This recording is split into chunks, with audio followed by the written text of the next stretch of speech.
Mi Señor, fue allí en la cruz donde fuimos perdonados. Qué gran precio pagaste. Qué gran precio asumiste para perdonarnos, para salvarnos. Gracias, Jesús. Gracias, Jesús, por ese incuantificable amor. Gracias, Jesús, por ese amor imposible de ser definido por nuestras cortas palabras.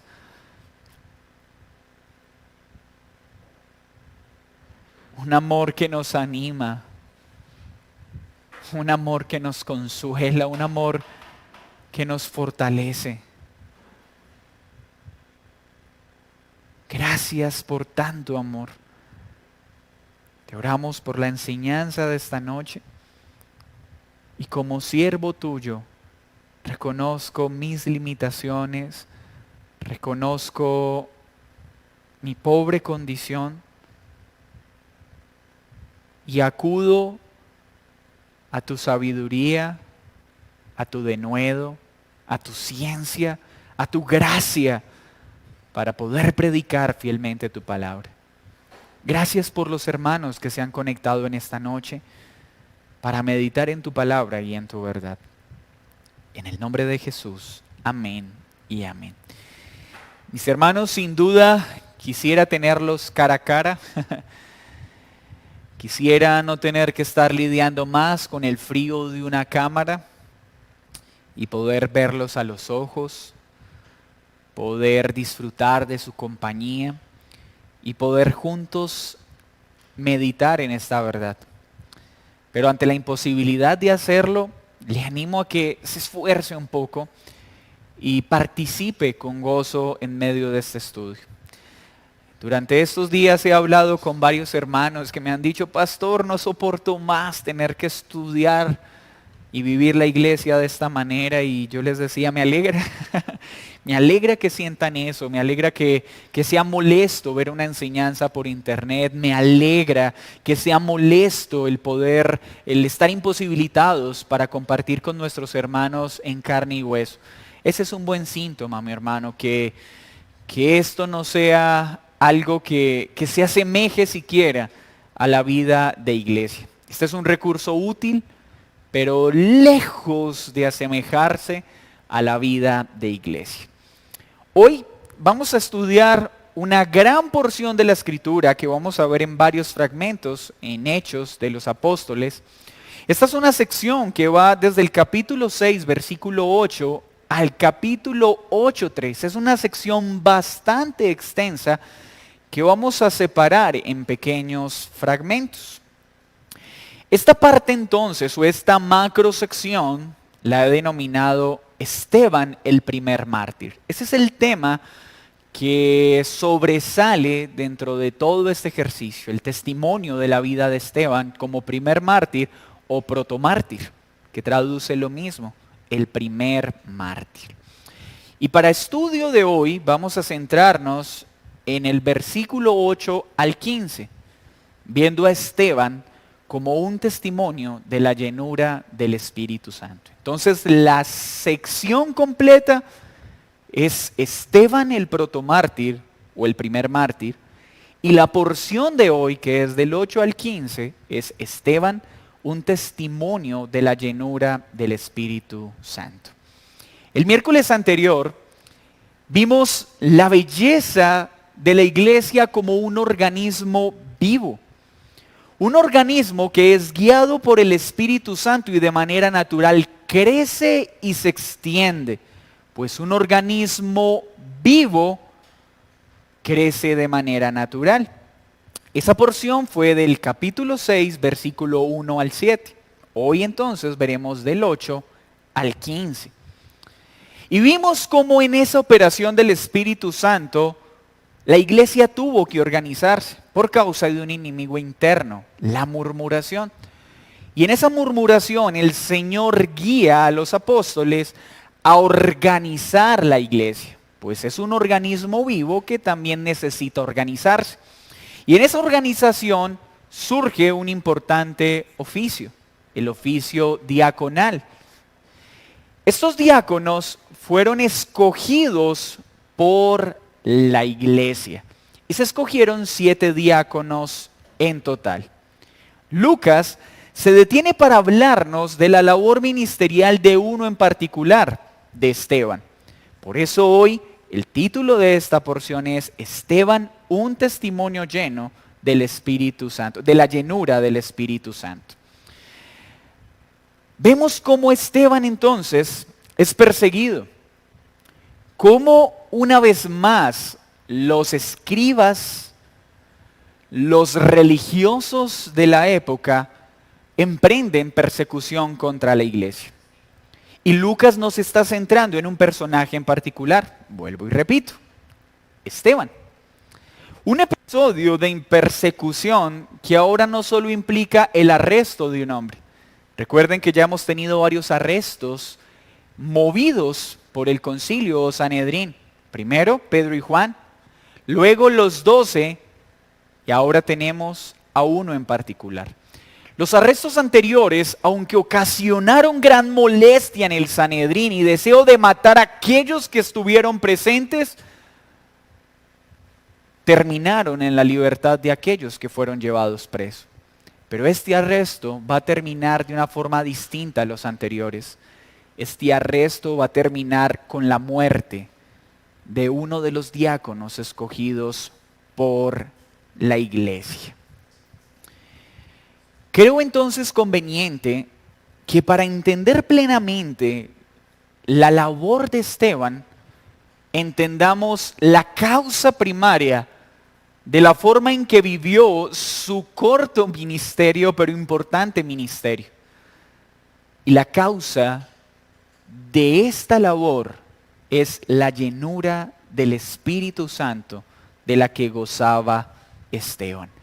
En esta porción espero poder mostrarles cómo un hombre que es lleno del Espíritu Santo afronta de manera adecuada un momento tan difícil como su arresto y su muerte. Vamos a ver 3 puntos en esta sección. Primero, ¿cómo se refleja entonces la llenura del Espíritu Santo en alguien? Primero, por sus acciones. Segundo, por sus palabras. Y tercero, por el reflejo de la gloria de Dios en su vida. Por sus acciones, lo veremos en el versículo 8. Por sus palabras, versículo 9 al 14. Y por el reflejo de la gloria de Dios en su vida, versículo 15. Veamos entonces esta bella porción. Lea conmigo capítulo 6, versículo 8 del libro de Hechos de los Apóstoles. Y Esteban, lleno de gracia y de poder, hacía grandes prodigios y señales entre el pueblo. Entonces se levantaron unos de la sinagoga llamada de los libertos y de los de Cirene, de Alejandría, de Cilicia y de Asia, disputando con Esteban. Pero no podían resistir a la sabiduría y al espíritu con que hablaba. Entonces sobornaron a unos para que dijesen que le habían oído hablar palabras blasfemas contra Moisés y contra Dios. Y soliviantaron al pueblo, a los ancianos y a los escribas. Y arremetiendo, le arrebataron y le trajeron al concilio. Y pusieron testigos falsos que decían, este hombre no cesa de hablar palabras blasfemas contra el lugar santo y contra la ley. Pues le hemos oído decir que ese Jesús de Nazaret destruiría este lugar y cambiará las costumbres que nos dio Moisés. Entonces todos los que estaban sentados en el concilio a fijar los ojos en él, vieron su rostro como de un ángel. Señor, gracias por tu palabra. Bendita y preciosa palabra has puesto hoy delante nuestro. ¿Qué es lo primero entonces que nos muestra esta porción? ¿Cómo fue la labor que desempeñó Esteban? ¿Cómo fueron sus acciones? Lucas las presenta de una forma puntual. Dice que Esteban, lleno de gracia y de poder, hacía grandes prodigios y señales entre el pueblo. Esteban fue escogido entonces por la asamblea de los creyentes para una labor puntual: atender y servir las mesas. Pero no quiere decir que los diáconos no podían desempeñar otras actividades importantes dentro de la iglesia, como la enseñanza y la predicación del evangelio, aunque su tarea principal era la misericordia y el cuidado de toda la iglesia y de los miembros en particular. ¿Qué nos muestra este primer pasaje de Esteban? Fue Esteban quien realizó estas señales de poder, estos prodigios. Fue la disposición de Esteban, la inteligencia de Esteban, el carácter de Esteban, la formación de Esteban, la que produjo tales señales y prodigios. Lucas es cauteloso en dejarle claro a su audiencia que la gente responsable de lo que acaba de mencionar es el Espíritu Santo. Pues la razón por la que Esteban hizo esto es porque estaba lleno de gracia y de poder. Y por todo el contexto del libro, estudiado a la fecha, sabemos que ese depósito de gracia y ese depósito de poder entregado a los apóstoles, ahora a los diáconos y a todos los creyentes, tiene un responsable: el Espíritu Santo. Por eso hemos dicho que este libro debería llamarse los Hechos de la Trinidad, o los Hechos del Padre, o los Hechos del Hijo, los Hechos del Espíritu Santo en la operación de la iglesia. Esteban, mis hermanos, es el recipiente de la gracia y el poder. Aunque estamos estudiando a Esteban, nuestra mirada tiene que estar en exaltar a Dios y la operación del Espíritu Santo en este varón. ¿Y con qué lo dotó el Espíritu Santo? Gracia y poder. Gracia, es decir, unas habilidades que no provienen del hombre, sino dadas sin mérito alguno del hombre y por la gracia de Dios. ¿Para qué? Para seguir cumpliendo la tarea que le fue dada de ser partícipe de la ordenación de la iglesia y de la extensión del reino. Y lo hacía en medio del pueblo.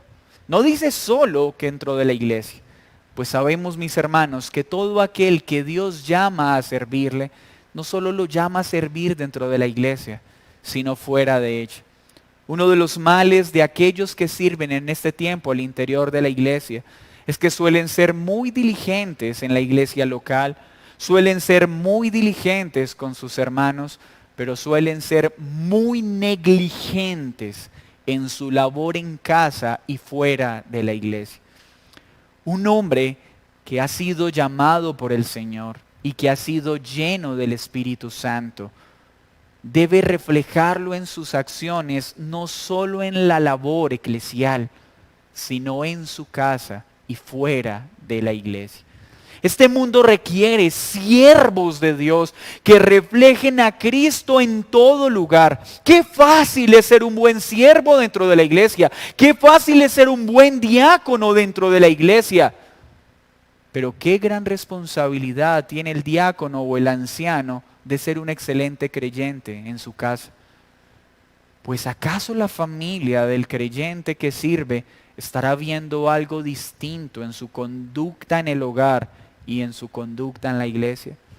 Con lágrimas me he topado con muchas esposas que se acercan a referirse de algunos siervos, a decir: ¿cómo quisiera que mi esposo fuera en casa como es en la iglesia? Qué duro esto. ¿Cómo quisiera que mi esposo me tratara como trata a las hermanas de la iglesia?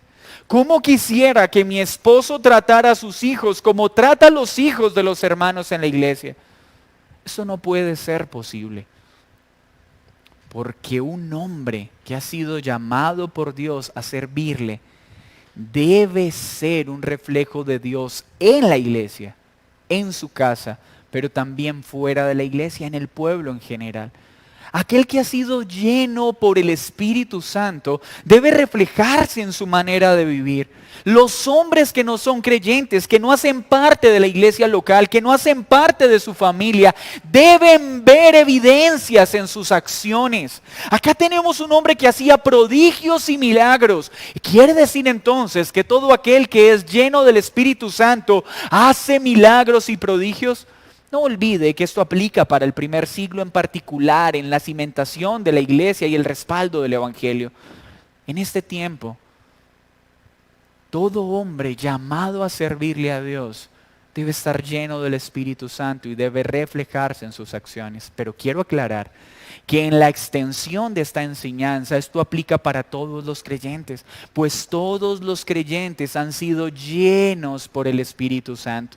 No vaya a decir, ay, bueno, esta calidad de vida es solo para el que es llamado a diácono o para el que es llamado a anciano. No, mi hermano, la llenura del Espíritu Santo debe estar evidente en todo creyente. Naturalmente hay una responsabilidad mayor en el pastor y en el diácono, pero todo creyente debe ser lleno del Espíritu Santo y en sus acciones debe haber una evidencia en la iglesia, en su hogar y frente a los incrédulos, que puedan decir, este hombre, esta mujer hace parte del pueblo de Dios. Vamos ahora al versículo 9 y veamos la llenura del Espíritu Santo en Esteban a través de sus palabras. Ya vimos sus acciones, milagros, prodigios y poder afuera de la iglesia para que el mundo viera este precioso Redentor. Entonces se levantaron unos de la sinagoga llamada de los libertos y de los de Cirene, de Alejandría, de Cilicia y de Asia, disputando con Esteban. Es interesante porque Esteban hace parte, muy seguramente por su nombre, de los judíos griegos, es decir, que habían sido formados bajo la cultura griega. Y los que se están levantando para atacar a Esteban hacen parte de los judíos helenísticos o griegos que estuvieron formados bajo esta cultura. Y son ellos los que se levantan a atacar a Esteban. Una sinagoga, un lugar donde se supone se adoraba a Dios, se enseñaba acerca del Dios de la Escritura, nos narra el texto que varios grupos importantes que se reunían muy seguramente en dos sinagogas con personas de todos estos lugares, se levantaron para combatir la enseñanza y el actuar de un hombre que servía al Dios que ellos decían servir. Pero mire lo que dice Lucas. Aunque se levantaron a discutir, a disputar con Esteban, ¿qué sucedió? Versículo 10. No podían resistir a la sabiduría y al espíritu con el que hablaba. ¡Wow! Acá estamos viendo el cumplimiento de una promesa que dio Jesús, que ya se hizo evidente en Pedro, en Juan, en los 12 y ahora en Esteban. Pues esta es una evidencia que debe operar en todos los creyentes. ¿Cuál fue esa promesa? Mire conmigo Lucas 21, versículo 15. Está hablando Jesús y dice, porque yo os daré palabra y sabiduría, la cual no podrán resistir ni contradecir todos los que se opongan. Lucas está trayendo a colación las mismas palabras que él escribió en su evangelio. Está diciendo que en Esteban se hizo evidente lo que Jesús enseñó, que cuando se levantara oposición contra sus discípulos, ¿qué haría el Señor? ¿Quién? El Señor. ¿Qué haría Dios? ¿Qué haría el Espíritu Santo de manera particular en aquel que se enfrentara a la oposición? Recibiría palabra y sabiduría, la cual no podrían resistir ni contradecir. Acá tenemos un hombre común y corriente, lleno del Espíritu Santo. Gracias a esa llenura, actuando de manera que el carácter de Dios se hacía evidente ante los hombres, hablando con denuedo y con autoridad, sin poder ser resistido debido a la sabiduría que ¿quién le dio? El Espíritu Santo, mis hermanos. No dejaré de hacer énfasis en esto durante el estudio de Hechos. Hechos es una evidencia de la gloriosa obra del Espíritu Santo a través de hombres comunes y corrientes.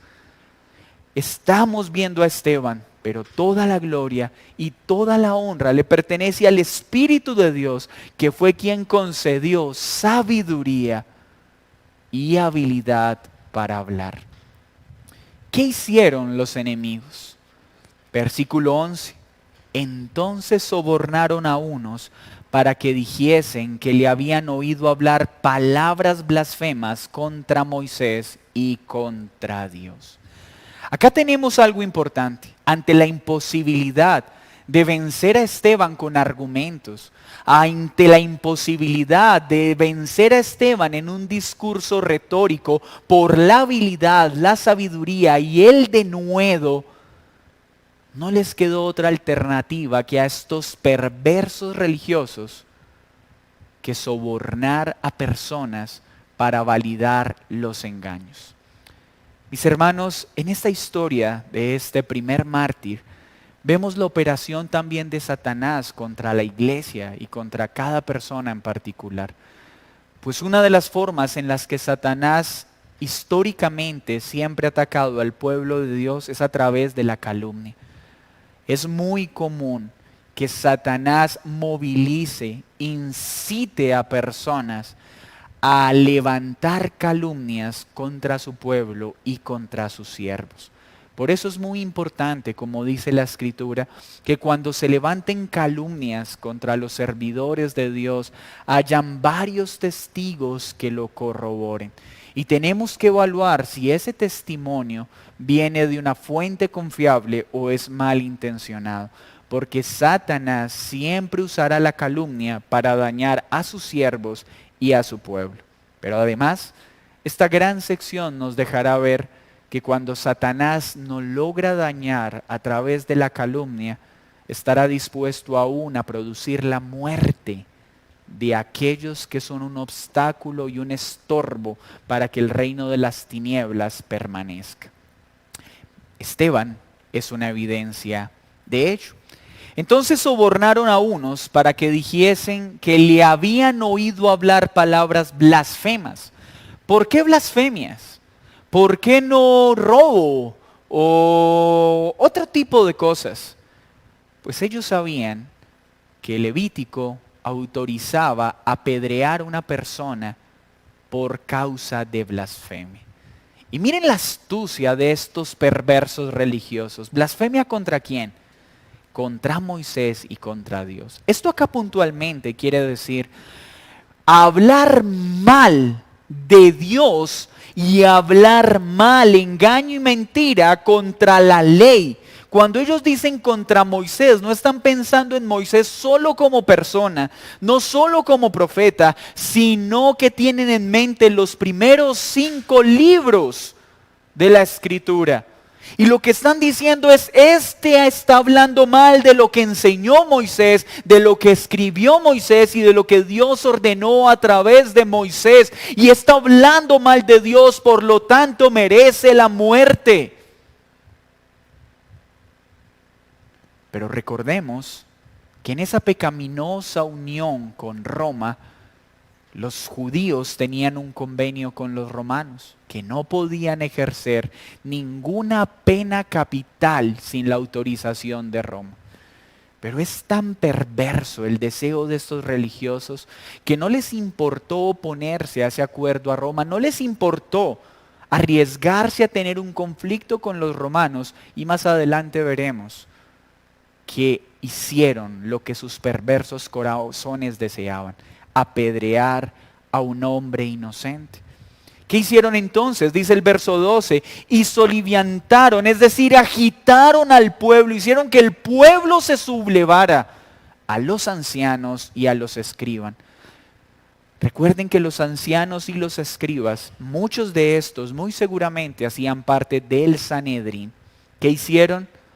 Arremetiendo, le arrebataron y le trajeron al concilio. ¿Quién es el concilio? El Sanedrín.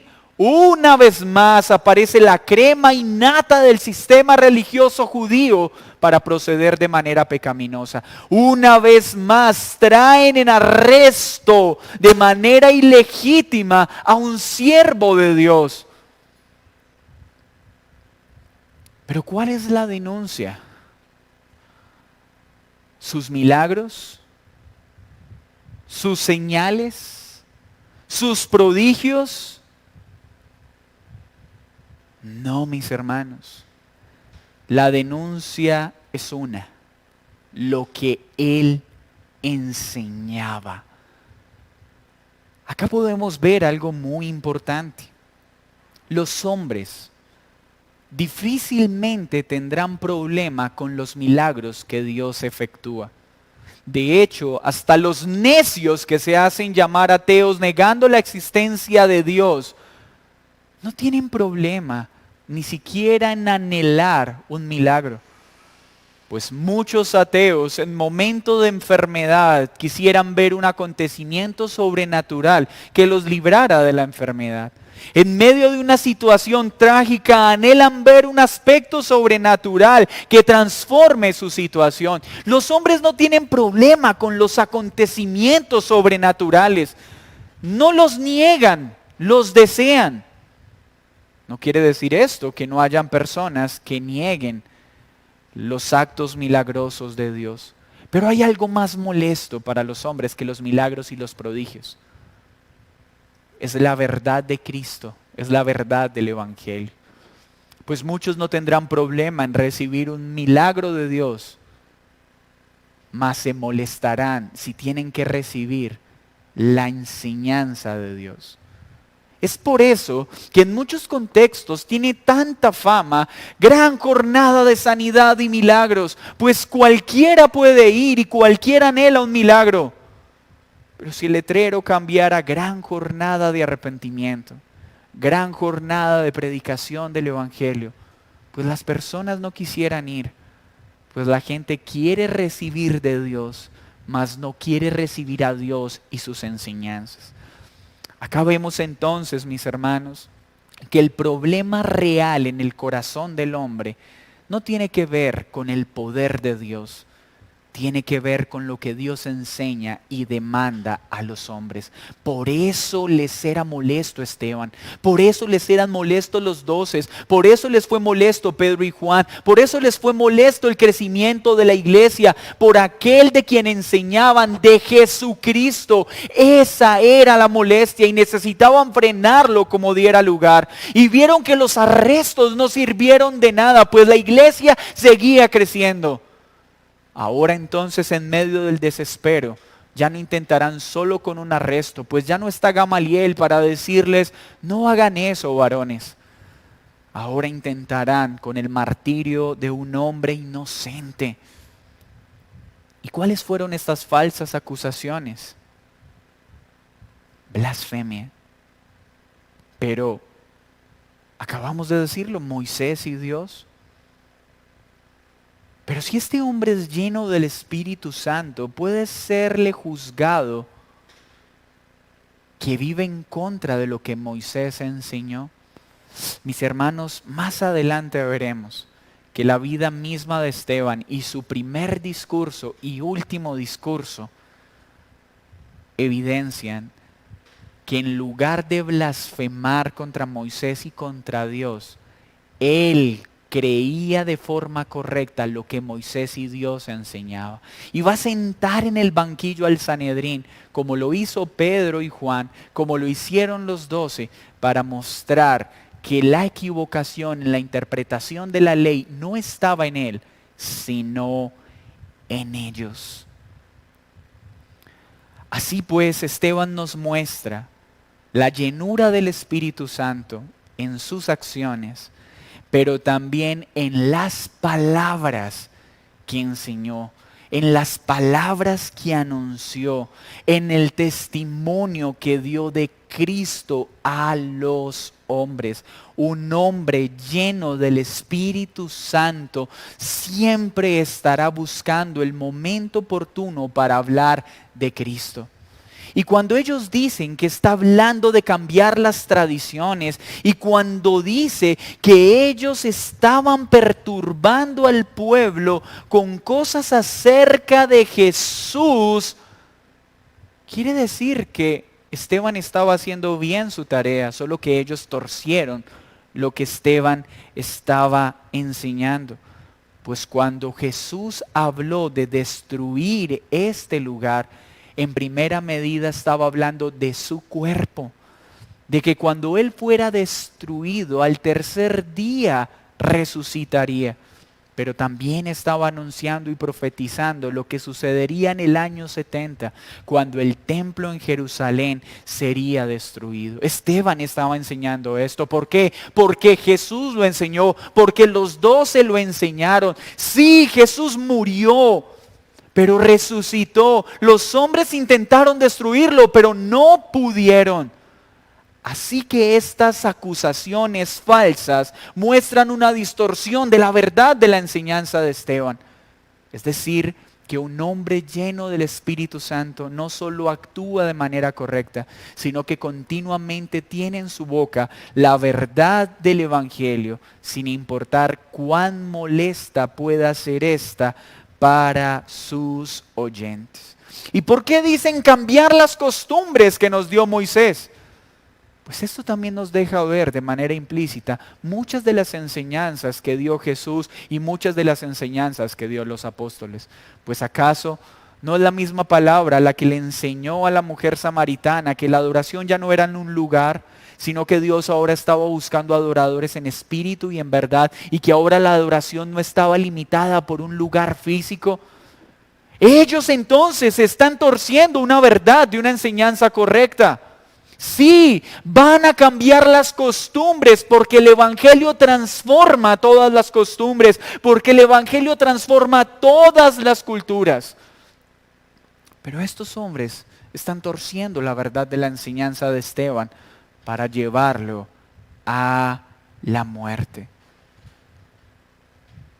Y el tercer aspecto que nos deja ver esta porción es el reflejo de la gloria de Dios en la vida de aquel que está lleno del Espíritu Santo. Mire lo que dice el versículo 15. Entonces todos los que estaban sentados en el concilio, al fijar los ojos en él, vieron su rostro como el rostro de un ángel. Esto en el pensamiento judío tiene una explicación bastante sencilla. Para ellos estos reflejos especiales tenían que ver con una operación espiritual sobrenatural de parte de Dios. ¿Recuerdan cuando Moisés descendió de Sinaí? ¿Recuerdan que su rostro resplandecía y tuvo que cubrir su rostro? ¿Recuerdan cuando los discípulos estuvieron en la transfiguración? Esto nos está mostrando que un hombre lleno del Espíritu Santo refleja la gracia de Dios. Y no estamos hablando de una belleza física, estamos hablando de una gracia especial de Dios. Un hombre que sirve a Dios lleno del Espíritu Santo debe reflejar la gracia de Dios, una gracia que un hombre no puede producir, una gracia que ningún hombre puede falsear, una gracia que solo Dios puede dar. Y Esteban la tenía y todos lo vieron. Vieron el reflejo de la gloria de Dios en este siervo fiel. Mis hermanos, Esteban es una evidencia tan práctica y tan tangible de los efectos del Espíritu Santo en un creyente. Nota la forma en la que él está asumiendo esta situación. Nota la forma en la que está afrontando la persecución. Nota la calma que proyecta este texto y lo que seguiremos viendo en la sección, aun cuando adelante tenía personas que querían matarlo de manera ilegítima. Ay, mis hermanos, esta sección nos enseña varias cosas.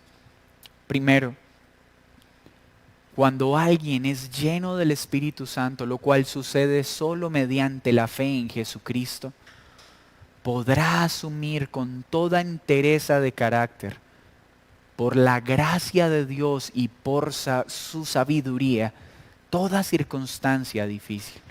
Y podrá hacerlo con total paz y con total tranquilidad. No quiere decir que no hayan momentos de miedo, de duda o de incertidumbre. Pero en estos momentos tan complejos, donde la oposición sea tan marcada que nuestra carne naturalmente se atemorizaría, el Espíritu Santo operará para que hablemos con sabiduría y lo hagamos en perfecta paz. Pues así lo hizo con Pedro y con Juan, así lo hizo con los 12, y así lo hace con Esteban, y así lo hace con el resto de la iglesia. Mis hermanos, la persecución es inevitable. Y habrán momentos en que seremos arrinconados de tal forma que el único recurso que tendremos es la operación del Espíritu Santo, dándonos sabiduría y gracia para poder hablar en medio de esta situación. Y caminaremos gozosos, aún en medio de la persecución, aún experimentando el frío de la muerte queriendo acercarse a nosotros, pues la gracia de Dios nos acompañará.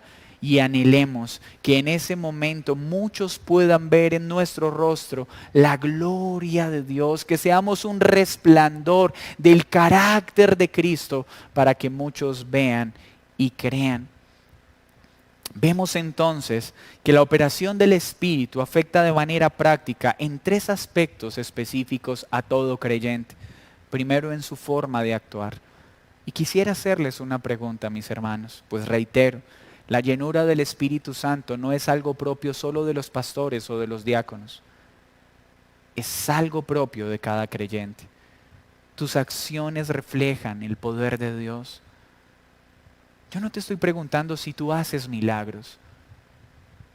Te estoy preguntando, ¿tu manera de vivir refleja el poder de Dios al haber tomado un pecador como tú y como yo, transformarlo por completo y hacerlo totalmente nuevo?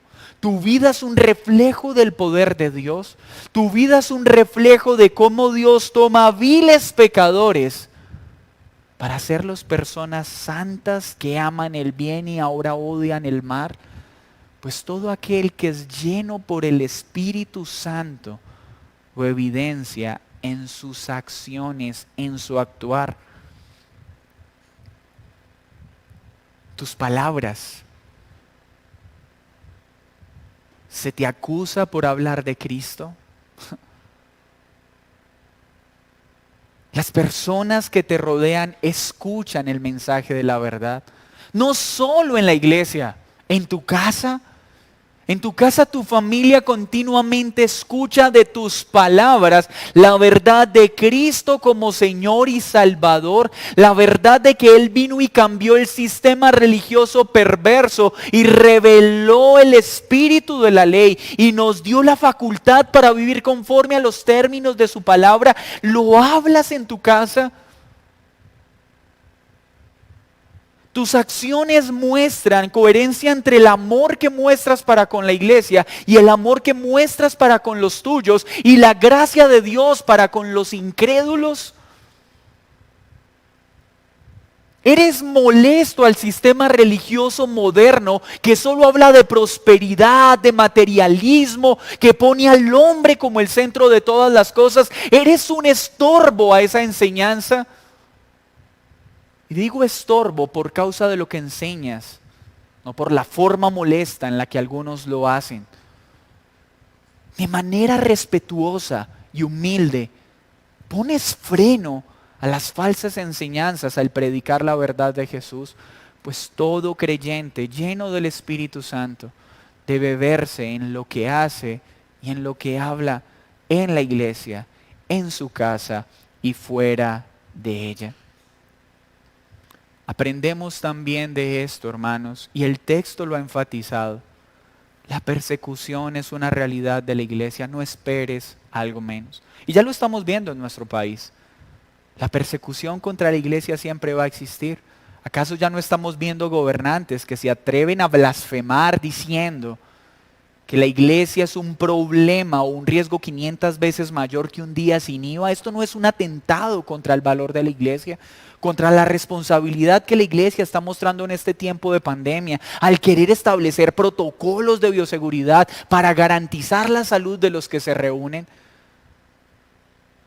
¿Cuántos comentarios perversos escuchamos ahora en contra de la iglesia? La cual es bálsamo para este tiempo de aflicción.